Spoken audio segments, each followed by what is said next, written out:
হলে তাদের অস্তিত্ব সংকট হতে পারে।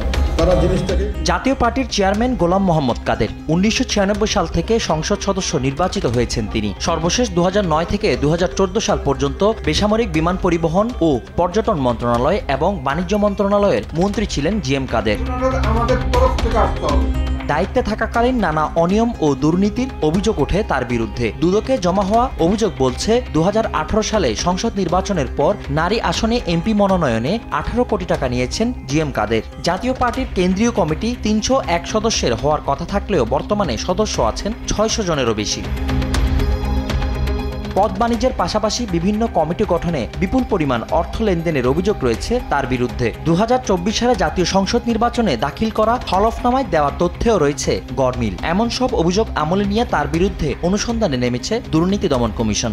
জনাব গোলাম মোহাম্মদ কাদের, চেয়ারম্যান, জাতীয় পার্টি, দলীয় মনোনয়ন বাণিজ্য, পদ বাণিজ্য, বিদেশে অর্থ পাচার সহ জ্ঞাত আয়ের উৎস বহির্ভূত সম্পদ অর্জনের অভিযোগে তার বিরুদ্ধে অনুসন্ধানের সিদ্ধান্ত গৃহীত হয়েছে।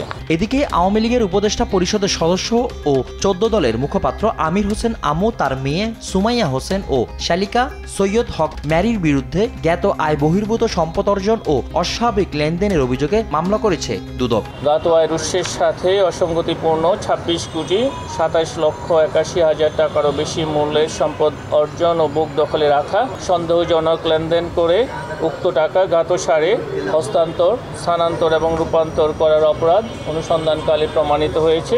এছাড়া সূচনা ফাউন্ডেশনের নামে 33.5 কোটি টাকা সহায়তা সংগ্রহ করে সেই অর্থ আত্মসাতের অভিযোগে সাইমা ওয়াজেদ পুতুল ও এক্সিম ব্যাংকের সাবেক চেয়ারম্যান নজরুল ইসলাম মজুমদারের বিরুদ্ধে মামলা করেছে দুর্নীতি দমন কমিশন। একটি মামলা রুজুর সিদ্ধান্ত গৃহীত হয়েছে। ফজলে আদিত্য, দেশ টিভি, ঢাকা।